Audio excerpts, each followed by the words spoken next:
People become entrepreneurs for a lot of different reasons. And if you've been feeling the pull to become an entrepreneur or start an online business, then you'll want to watch this because I'm going to go into what that was like for me and how it allowed me to pay off $73,000 of credit card debt in just 9 months. Welcome back. My name is Christina Scalera, and on this channel, I am here to be your online business mentor to help you with growing your online business and getting your products out as passively as possible in front of as many people as possible. When I first started my online business, I did it primarily for two reasons. The first was because I really felt drawn to being an entrepreneur. I felt like it was something I definitely had to do. I was thinking of all kinds of other jobs that I could have, all kinds of side hustles when I was at my primary corporate job.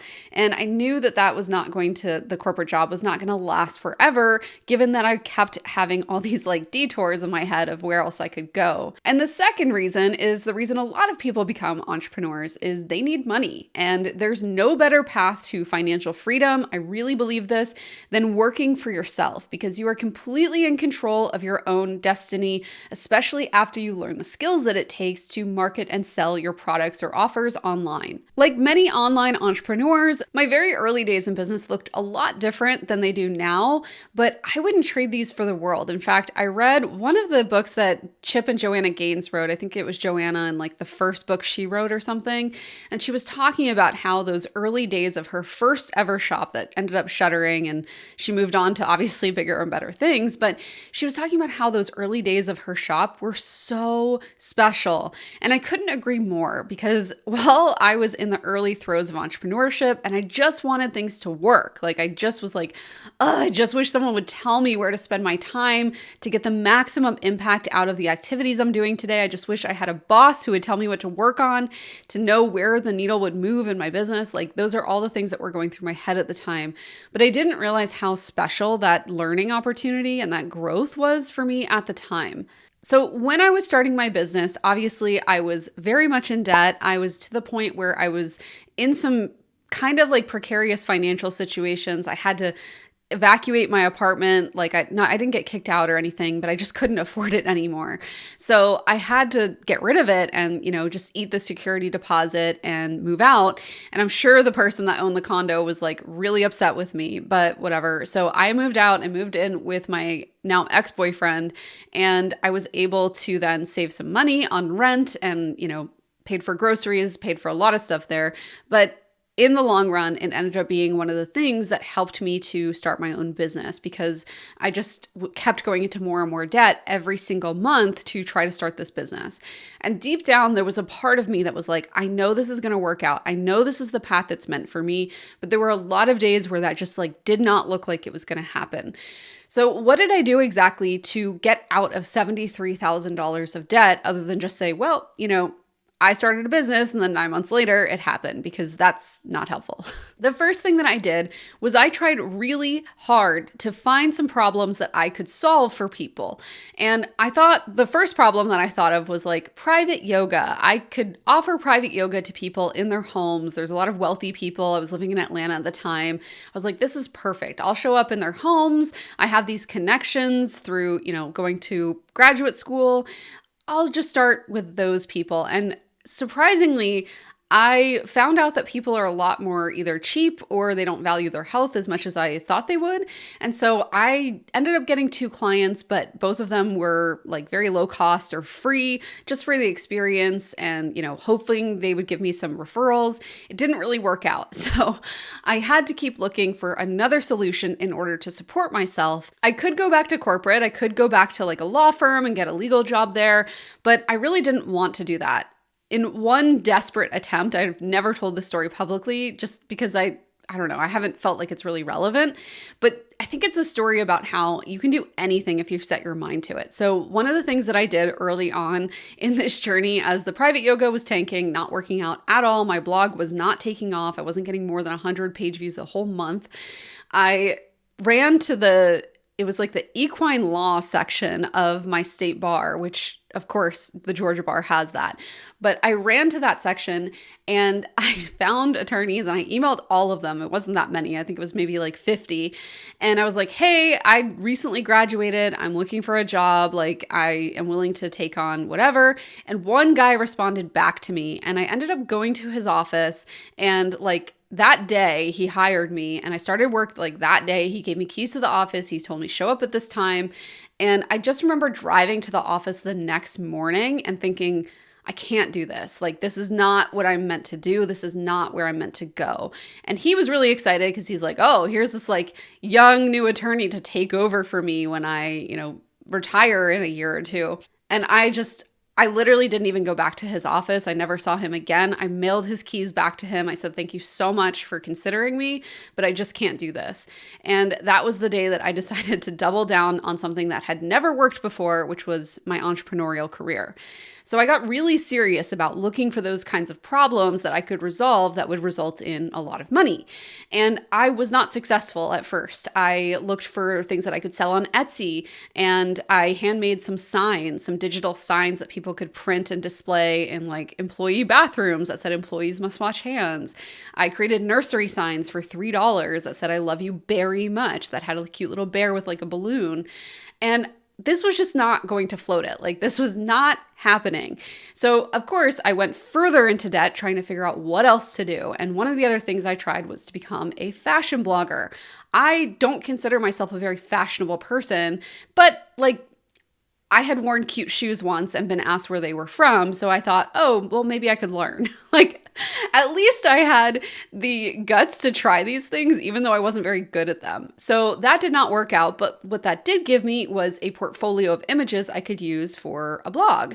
So I started blogging. I started going to meetups and networking events. And when I would get outed as a lawyer, I was pulled aside and asked all these questions. So I said, this is an area where people are really struggling. They seem to have a lot of issues, a lot of fear. Why don't I start blogging about these legal topics? So that's exactly what I did. I started this blog not knowing where it would go or that there would be a whole empire of products that developed from it. I just started creating blog posts that I thought would be helpful to the kinds of people that were asking me these questions in person.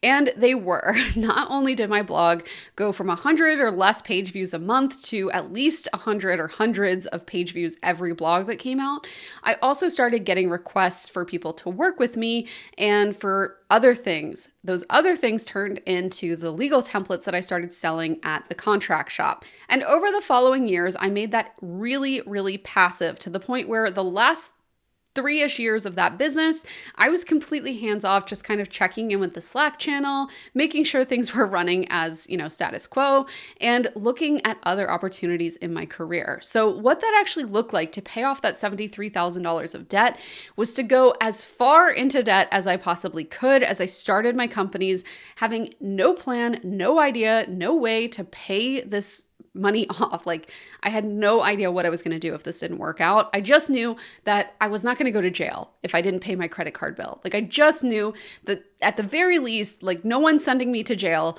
It's not like I'm behind on taxes because I'm not making any money. So I'm not going to jail if I don't pay this bill. That was like literally the only thing that would like let me sleep at night, is just knowing that as terrible as it had gotten, that I wasn't going to end up in jail. In a lot of ways, I was very grateful for just being at this rock bottom because it meant that I could only go up from there. And so as I started to produce products that I thought people would like and pre-sell them, I started to dig myself out of the hole bit by bit, because at the beginning, it was just me. It's not like I had any overhead except for a $200 a year Squarespace bill and minimal design costs, for like different kinds of software, Photoshop, things like that. So I really didn't have much out of pocket that I was paying for, but I suddenly started making a couple $1,000s a month, $5,000 a month. I think early on I hit like maybe that first July. I started the business in November, didn't have any sales until January. And then that July, I finally hit about $10,000, which was a big milestone for me, right? Hitting 5 figures for the first time in a business that a year before I was maybe spending, $2,000 a month just to stay alive and going in the hole more and more and more.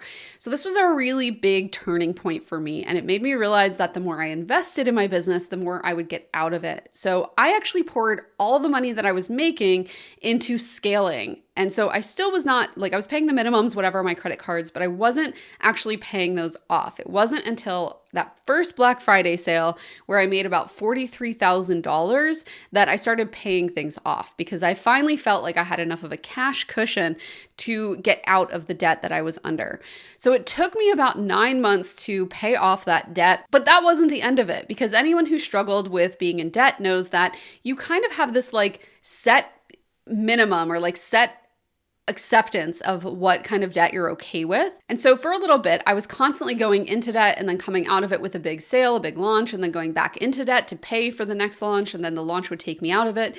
So it was like kind of flip-flopping for a long time in business. So I say that I paid off $73,000 in consumer credit card debt, which is true. I kept my own personal credit cards paid off during this time, but there were definitely instances after that point where I went back into debt just to have a really big launch. And I think this actually paid off very well in the end, because it meant that I could scale my business faster than any of the other people that would enter the scene later trying to copy me.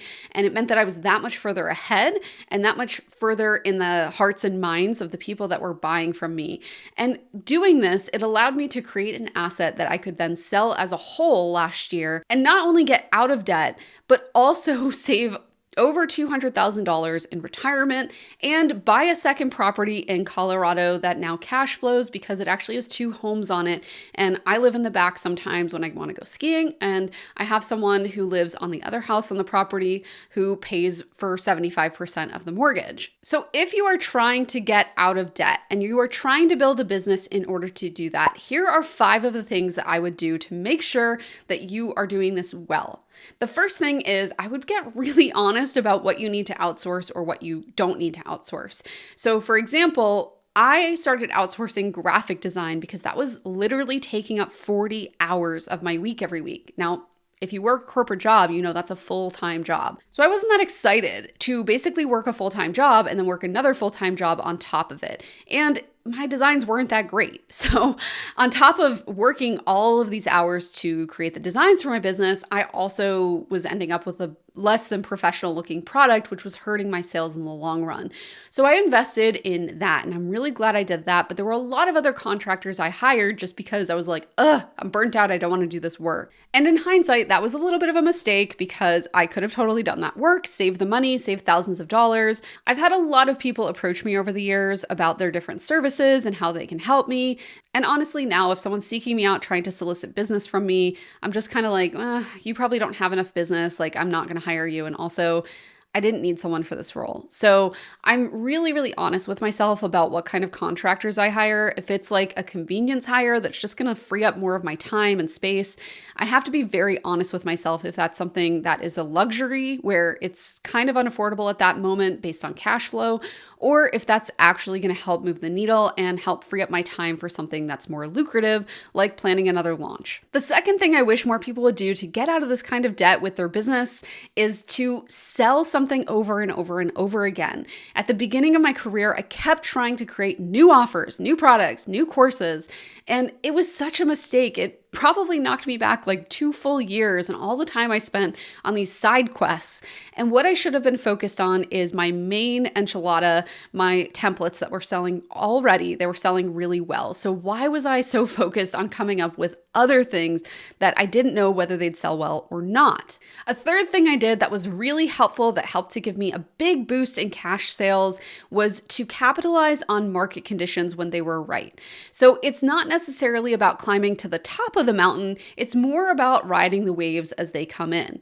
And what you want to do with that is look at what is trending in your industry and say, can I solve any acute problems here that might not exist in the future, but they're very acutely painful for people right now?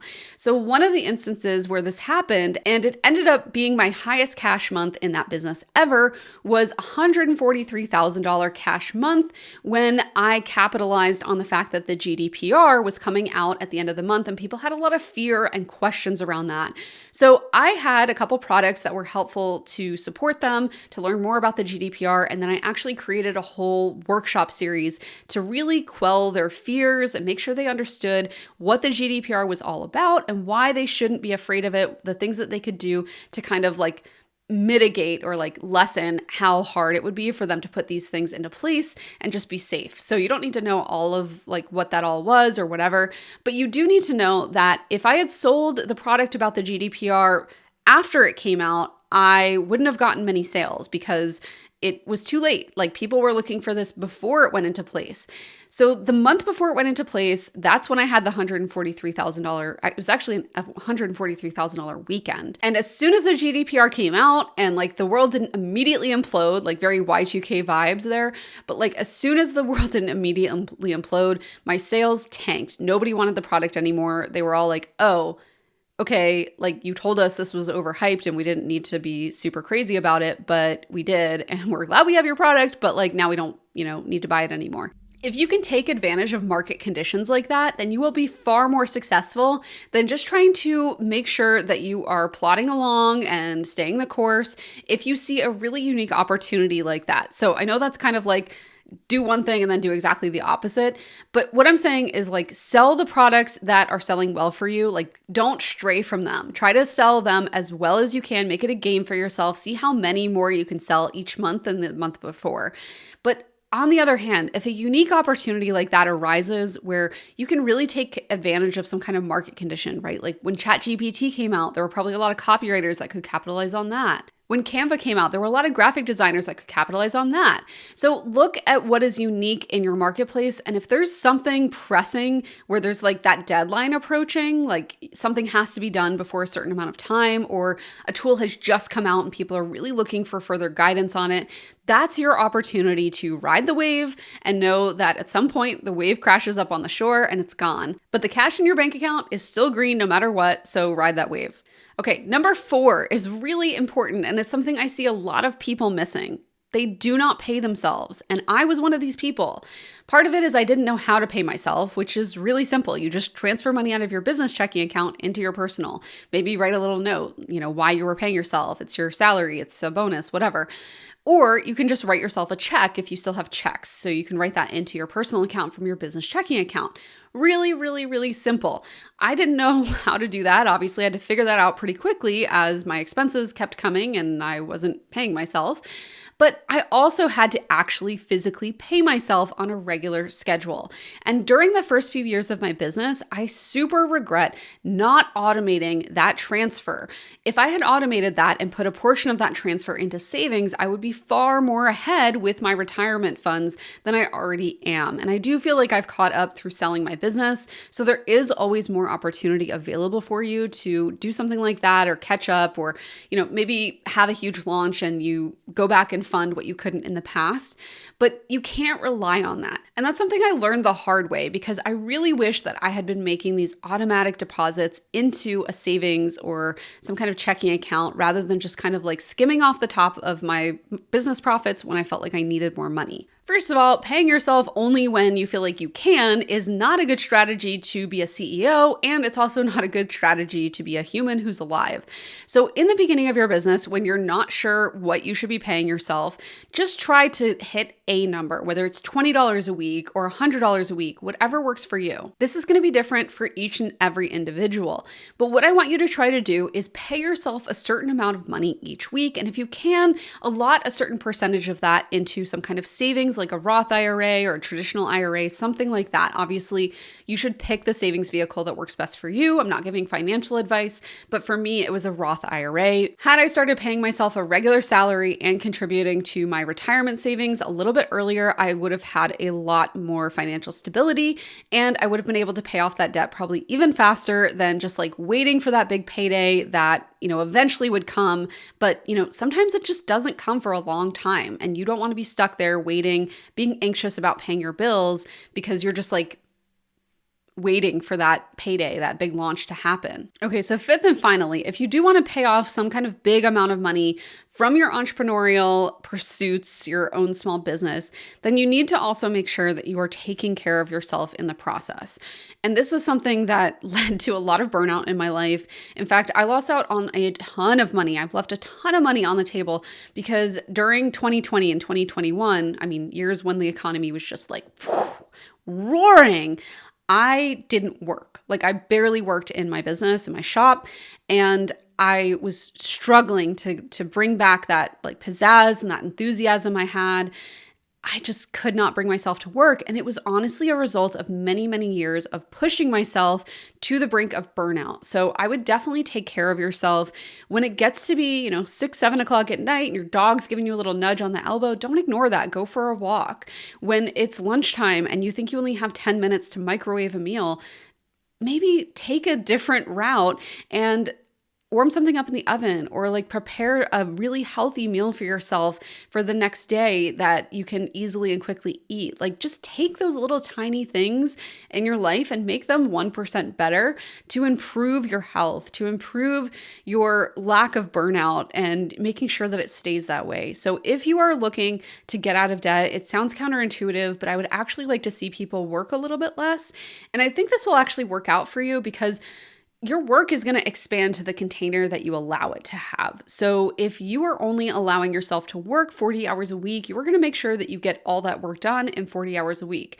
If you only have 20 hours because you have kids or other obligations, maybe a full-time job, then you are going to get all of those things done in that 20 hours a week. But if you give yourself 80 hours because you're starting at 9 a.m. and not finishing until midnight every day, then you are also going to take 80 hours a week to make sure that your business is running. So give yourself the time that you need to take off and recharge, rest.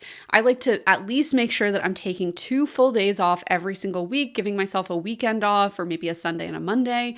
So make sure that you have those breaks built in, or you are going to burn out and not be able to foster that further growth of your company. I hope this was really helpful. I know this was a very in-depth dive and look at exactly what I did to get out of that much debt using my entrepreneurial companies that I've started, especially the first one, my e-commerce store that I started. But it's really important as entrepreneurs that we normalize the fact that debt is a tool that we can use to help us. In fact, every big company leverages debt. The US government leverages debt. Like, we are not an exception to the rule just because some old bald guy told us that debt is bad. Debt actually isn't bad. How you feel about debt and how you treat it after you've encountered it or your plan to get out of it, those can be the things that can hold you back. So hopefully this has given you a new lease on your debt if you are in any debt. And hopefully if you are deciding to take on some debt, some capital to build your business further, maybe this holiday season as Black Friday approaches. I know that was always an intensive time for me to potentially consider taking on more debt or get more capital up front to then spend before a Black Friday sale. If you are thinking about something like that, please know that that is a tool that is available to you if you have the means to access it. And if you do, that's a really privileged position to be in. It's not something that you should be ashamed of. It's not something you should be shameful for. So hopefully this helps ease some anxiety about debt. And hopefully it also helps you to see that this is not something that is bad per se. We just assign certain values to it. But I do wish you the best of luck. I think debt can be an amazing tool to grow your business, and it can also be something that wreaks havoc on your mental state with anxiety and dread. So just make sure that you are taking care of yourself in the best way you know possible and being really smart about managing whatever debt you choose to take on as a startup or a small business owner. Thank you so much for watching. If you would give this video a like, a smash of that subscribe button, that would be super helpful. And I will see you in the next video series. By the way, if you want to scale your TikTok, I have some resources linked below for you. You'll want to check those out, as well as any free workshops that I have coming up. There's always something on the horizon, so make sure that you're doing that. You jump on my email list and we can keep staying in touch every single week there.